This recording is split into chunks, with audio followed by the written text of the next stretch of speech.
আগামী 4 তারিখে যে এসআইআর এর পর্বগুলো শুরু হবে সেগুলো পর্বের ক্ষেত্রে এরকম বিএলও সাহেবরা আপনাদের একটা ফর্ম দেবে।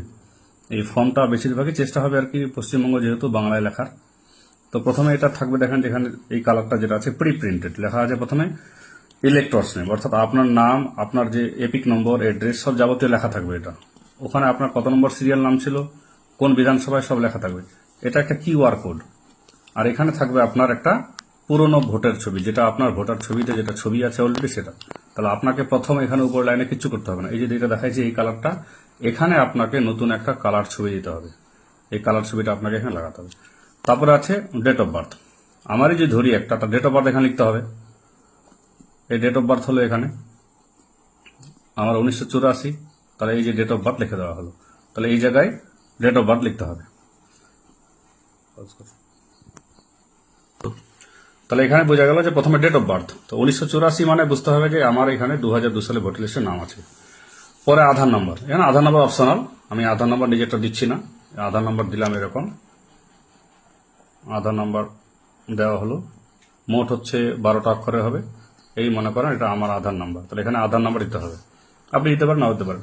মোবাইল নাম্বার, মোবাইল নাম্বার দেওয়া হলো এখানে। মোবাইল নাম্বার দিয়ে এখানে মোবাইল নাম্বার দেওয়া হলো। মোবাইল নাম্বার মাস্ট কিন্তু। ফাদার্স নেম, আপনার বাবা বেঁচে থাকুক না থাকুক কোনো ব্যাপার না, এখানে কিন্তু বাবার নাম অবশ্যই দিতে হবে। সবগুলো ফুল মানে বড় হাতের লিখবেন অবশ্যই, একদম অবশ্যই বড় হাতের, যাতে ক্লিয়ার বুঝতে পারে। ফাদার্স এপিক নম্বর, বাবার এপিক নম্বর কোনটা লিখবেন যদি বেঁচে থাকে, তাহলে রানিং যেটা এপিক নম্বরে আগে ছিল ডাব্লিউবি দিয়ে, কিন্তু রানিং এপিক নম্বর লিখবেন। এটা রানিং এপিক নম্বর বাবার আছে ইউএক্সও দিয়ে, ইউএক্সও দিয়ে একটা মোট 10টা সংখ্যার নাম্বার। মায়ের যেরকম আছে, মনে করেন মায়ের একটা নাম হলো এখানে, এই যে মায়ের নাম লিখলাম, তাহলে মায়ের নামটাও এরকম বড় হাতের অক্ষর লিখতে হবে। মায়ের এপিক নাম্বার যদি থাকে তবে দিবেন, না হলে নয়। কিন্তু বারবার বলছি 2002 সালের যেটা লিস্টে নাম আছে, মনে করেন আপনার যদি মা বাবা মারা যায় তাহলে সেটা লিখবেন, আর যদি বেঁচে থাকে তাহলে যেগুলো রানিং আর কি এপিক নাম্বার আছে ভোটার কার্ডের উপর নাম্বার, যেটা মোট 10 সংখ্যার নাম্বার, ওইটা লিখে দেবেন এই জায়গায়। স্পাউস নেম, স্পাউস কথার অর্থ স্বামী স্ত্রী। আমি যদি পুরুষ বিবাহিত, তাহলে এখানে কিন্তু আমার বউর নাম লিখতে হবে। এই ফর্মটা যদি একটা কোনো বিবাহিত মহিলা আর কি ফিল আপ করে, তাহলে এখানে কিন্তু এই জায়গায় ওর স্বামীর নাম লিখতে হবে। তাহলে এখানে সেম হলো মায়ের, মনে করেন মায়ের এখানে একটা দেওয়া হলো ভোটার কার্ড নাম্বার, না থাকলে এনএ লিখে দিবেন, দরকার নাই। স্পাউস নেম, স্পাউস নেম এখানে দেওয়া হলো। যদি বিবাহিত হয় তবেই স্বামী স্ত্রীর নাম লিখবে, স্ত্রী স্বামীর নাম লিখবে, এই হচ্ছে কেস। আর স্ত্রী হচ্ছে এপিক নাম্বার, স্ত্রী এপিক নাম্বার লিখতে পারেন আপনি, স্ত্রী যেটা আছে যেরকম আছে নম্বর দিতে পারেন। এই হচ্ছে উপরের পোর্শনটা আপনার রানিং যেগুলো আছে এটা। নেক্সট যখন আমার চলে আসবে, এই জায়গায় কিন্তু ভাইটাল জিনিস, যেহেতু আমার জন্ম তারিখ 1984, তার মানে 1987 আগে জন্ম হয়েছে আমার, তার জন্য আমার জন্য এই ঘরটা বরাদ্দ, কারণ 2002 সালের লিস্টে আমার নাম ছিল। এবার লেখা আছে ইলেক্টরের, এটা 2002 সালে যে থাকে, এদিকের ঘর যেটা আছে রেড বক্স বলে এটাকে, এই ঘর যেটা আছে এই ঘরের মধ্যে বসবে কার, যাদের বাবা মার নাম আছে, অর্থাৎ নিজের নামটা নাই, বাবা মার নাম আছে, তাহলে এই ঘরে বসবে।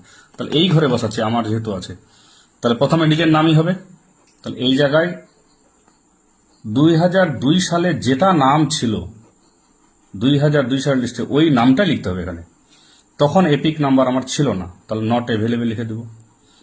রিলেটিভ নেম অর্থাৎ বাবার নাম, তখন বাবার নাম এটাই ছিল, একদম বাবার নাম ছিল এটা। রিলেশনশিপ অর্থাৎ এই যে রিলেটিভ নেম আছে যেটা, আমার আত্মীয়র নাম কি, তা সে আমার কি হয়, বাবা হয়, তাহলে এখানে ফাদার হবে, তাহলে এই জায়গায় ফাদার, এখানে ফাদার লিখতে হবে।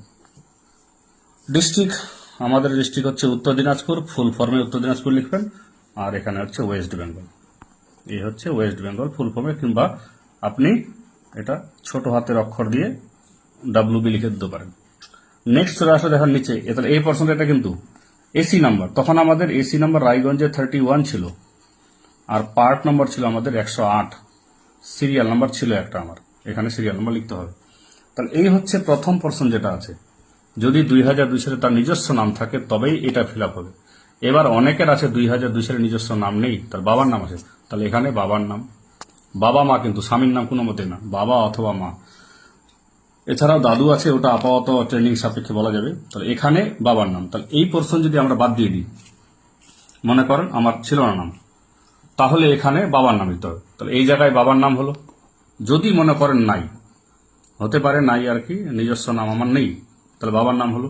তার এপিক নম্বর দিতে হবে কোনটা, তখন 2002 সালের লিস্টে কিন্তু WB05 031 এরম টাইপের কিছু দিয়েছিল। রিলেটিভ নেম, তাহলে তার বাবার নাম এখানে লিখতে হবে, মানে যে কুদ্দুস সালে যে লোকটা আছে তার বাবার নাম এখানে।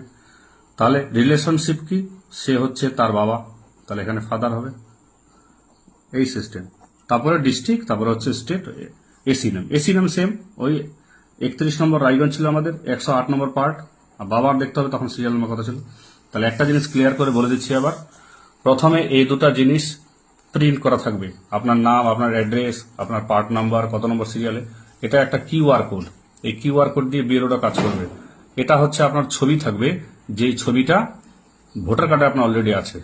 এটা হচ্ছে যা কালার করে দেখাচ্ছি, এটা হচ্ছে আপনি নতুন একটা ছবি দিবেন, এই ছবিটাই কিন্তু ভবিষ্যতে যে ভোটার কার্ড হবে তার ওখানে আসতে পারে, সম্ভাবনা আছে। এখানে ডেট অফ বার্থ লিখবেন, নেক্সট আধার কার্ড নাম্বার, মোবাইল নাম্বার, বাবার নাম, বাবার ভোটার কার্ড নাম্বার যদি থাকে, মায়ের নাম, বাবা মায়ের নাম অবশ্যই লিখতে হবে, ভোটার কার্ড নাম্বার থাকুক না থাকুক। আর যদি বিবাহিত কোনো পুরুষ হয় তাহলে এখানে মহিলার নাম, যদি বিবাহিত মহিলা হয় তাহলে পুরুষের নাম। আর ইয়ং ছেলেপেলে যেগুলো আছে তাদের জন্য এখানে এটা ফাঁকা থাকবে। প্রথম দিকে যেটা আছে এটাকে রেড বক্স বলা হয়, এই জায়গাটা পুরো ক্লিয়ার করা আছে, এটা রেড বক্স। কিন্তু এই রেড বক্সটা এটা হচ্ছে মেন ফিল আপ, নতুন জিনিস, এটা এবার করেছে, বিহারে কিন্তু এরকম ছিল না। এই যে প্রথম অংশটা যেটা আছে দেখতে পাচ্ছেন, এই অংশটা হচ্ছে যদি 2002 সালের লিস্টে নাম থাকে তবে নিজের তথ্য, আর যদি নিজের নাম না থাকে তখন বাবা তথ্য। এই হচ্ছে সিস্টেম। এবার এগুলো সব আছে নিচে, এখানে আপনার নিজস্ব, এখানে সিগনেচার করে দেবেন। এই জায়গায় সিগনেচার হবে, ফুল সিগনেচার হবে, ফুল সিগনেচার করবেন, হ্যাঁ এরকম সিগনেচার না, ফুল সিগনেচার। আর এই জায়গায় বিএলও নিজে সাইন করে দেবে, এই জায়গায় বিএলও সিগনেচার করে দেবে। তারপরে ওখানে দিয়ে এক কপি আপনাকে দিয়ে দিবে এবং এক কপি আপনি ডকুমেন্ট সহ আপনি আপনার বিএলওকে দিয়ে দিলেন। একটা কথা মনে রাখতে হবে, যার এই পোর্শনে নাম আছে তার শুধুমাত্র ভোটার পৃষ্ঠার জেরক্স, 2002 সালে পৃষ্ঠার জেরক্স লাগবে। আর হচ্ছে এই জায়গা যেটা আছে ভোটার পৃষ্ঠার জেরক্স, আর মেন আর হচ্ছে একটা ছবি। এই হচ্ছে সিস্টেম, এভাবে করুন, হয়ে যাবে।